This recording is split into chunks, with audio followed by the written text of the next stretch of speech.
Hey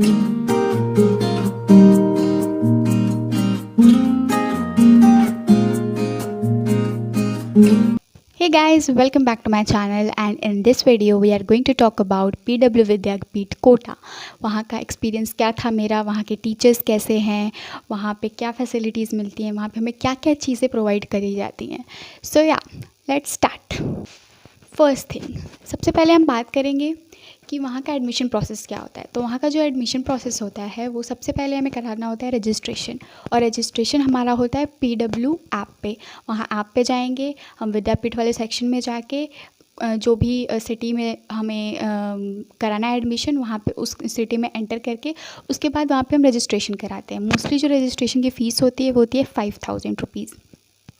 तो उसके बाद हम उसका जो रजिस्ट्रेशन कराएंगे, उसके बाद हमें एक ऑनलाइन स्लिप मिलती है। उस स्लिप को लेके हम जाते हैं सेंटर पे।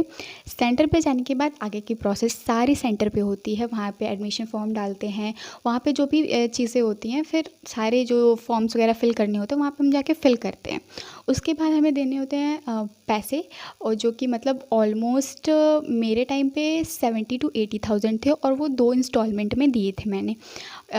एक इंस्टॉलमेंट मैंने दी थी अगस्त में और एक इंस्टॉलमेंट मैंने दी थी अक्टूबर में। तो ये सारी प्रोसेस होती है हमारी, किसकी, सारी प्रोसेस होती है एडमिशन की, और उसके बाद हमें हमारा बैच अलॉट हो जाता है। अब हम बात करते हैं कि मटेरियल हमें वहाँ पे क्या क्या मिलेंगे। तो मटेरियल में, अगर स्टडी मटेरियल में देखा जाए तो हमें मिलता है वहाँ पे मॉड्यूल्स मिलेंगे आपको, और मिलती हैं DPP। जो DPP होती है ना, वो चैप्टर के एंड में मिलती है, और जब जैसे जैसे वो चैप्टर ख़त्म होते हैं उस चैप्टर के एंड में हमको DPPs जो हैं वो प्रोवाइड कर दी जाती हैं। अब वो कितनी मिलेंगी वो डिपेंड करता है कि चैप्टर जो है वो कितना बड़ा है। अगर छोटा चैप्टर है तो 2 से 3 DPP मिलती है, लेकिन अगर बड़ा चैप्टर है तो आपको ऑलमोस्ट 4-5 DPP मिलती हैं, और हर एक DPP में ऑलमोस्ट 10 to 15 क्वेश्चंस होते हैं। तो एक ये एक्स्ट्रा चीज़ मिलती है विद्यापीठ में जो मैंने देखी थी, जो कि LN वगैरह में नहीं मिलती हैं। तो उसके बाद अगर हम बात करें कि इसके अलावा हमें क्या मिलता है, तो इसके अलावा हमें एक बैग मिलता है, और मिलती है हमें 2 टी-शर्ट, और मिलता है एक ऑब्वियसली अम्ब्रेला मिलता है, और हमको मिलता है ठंडियों के टाइम पे हमें हुडी मिलती है। ठीक है, तो ये सारी चीज़ें जो हैं हमें प्रोवाइड की जाती हैं PW की तरफ से। अब अगर हम बात करें कि एक्स्ट्रा फैसिलिटीज़ वहाँ पे क्या प्रोवाइड की जाती हैं, तो एक चीज़ जो होती है एक्स्ट्रा, वो होती है हमारी लाइब्रेरी। जो लाइब्रेरी है वहाँ पे सिर्फ एक है। जो PW का जो मेन तुम्हारा बिल्डिंग है, वहाँ के ग्राउंड फ्लोर पे ही लाइब्रेरी है, वो एक ही लाइब्रेरी होती है। लेकिन इसके अलावा अगर आप पढ़ना चाह रहे हो तो आपको हर एक फ्लोर पे जो है स्टडी रूम्स होते हैं, जहाँ पे आप पे जाके पढ़ सकते हो, जहाँ पे कोई भी स्टूडेंट जाके किसी भी बैच का जाके बैठ के वहाँ पे आराम से पढ़ सकता है। और अगर हम बात करें तो वहाँ पे लिफ्ट वगैरह भी हैं, तो पर वो लिफ्ट जो है मेनली टीचर्स के लिए होते हैं, लेकिन कभी कभी जो स्टूडेंट्स हैं वो सब भी यूज़ कर सकते हैं। उसके बाद अगर हम बात करें तो वहाँ पे कैंटीन्स भी होती हैं। जो कैंटीन्स होती हैं, हर फ्लोर पे एक कैंटीन होती है, पर डिसएडवांटेज ये होता है ना कि जो कैंटीन होती है वहाँ पे बहुत ज़्यादा भीड़ होती है। वहाँ पे क्यों भीड़ होती है, क्योंकि हर एक फ्लोर पे एक कैंटीन है, और एक फ्लोर है वहाँ पे ऑलमोस्ट 8-10 क्लासेस चलती हैं। तो 8-10 क्लासेस के सारे बच्चे एक साथ ब्रेक में आ जाते हैं, तो जो कि थोड़ा सा वहाँ पे बहुत ज़्यादा भीड़ हो जाती है। बट एटलीस्ट कैंटीन तो है, so this is a good thing. अब हम बात करते हैं कि वहाँ के टीचर्स कैसे हैं। तो अगर मैं टीचर्स की बात करूँ तो जो मोस्टली स्टूडेंट्स हैं उन्हें लगता है कि जो ऑनलाइन पढ़ा रहे हैं टीचर्स, वही हमें ऑफलाइन पढ़ाएंगे। पर मोस्ट ऑफ़ द टाइम ऐसा नहीं होता है। जो टीचर्स हमें ऑनलाइन पढ़ा रहे होते हैं वो हमको ऑफलाइन नहीं पढ़ाते हैं, ऑफलाइन हमें दूसरे टीचर्स पढ़ाते हैं। यही सारी चीज़ें हम लोग भी सोच के गए थे कि मतलब वहाँ पर जाके हमें सेम टीचर मिलेंगे जो ऑनलाइन हमें पढ़ाते हैं, पर ऐसा कुछ नहीं होता है। वहाँ पर आपको अलग टीचर्स मिलते हैं, हर बैच के अलग टीचर्स होते हैं।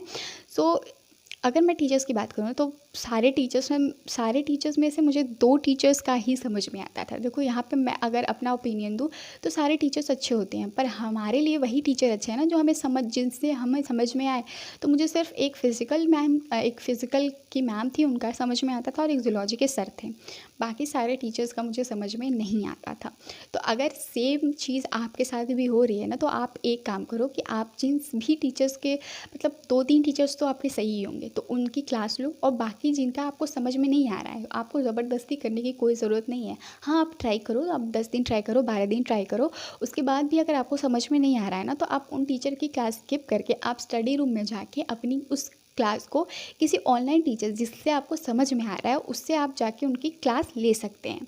अगर आप ज़बरदस्ती करेंगे ना तो आपका टाइम वेस्ट होगा और फिर अब बैकलॉग्स जो हैं वो बढ़ते जाएंगे। इससे आपको कुछ नहीं होगा, बाद में रिग्रेट ही होने वाला है। तो इससे अच्छा है कि आप स्विच कर जाओ ऑनलाइन में, ठीक है, सिर्फ उन सब्जेक्ट के लिए जिनके टीचर्स से आपको समझ में नहीं आता है। यहाँ पे मैं बस एक बात बोलूँगी ना कि मतलब मोस्ट ऑफ़ द टाइम जो ऑफ़लाइन कोचिंग्स होती हैं उनमें आपको सारे टीचर्स अच्छे नहीं मिलेंगे।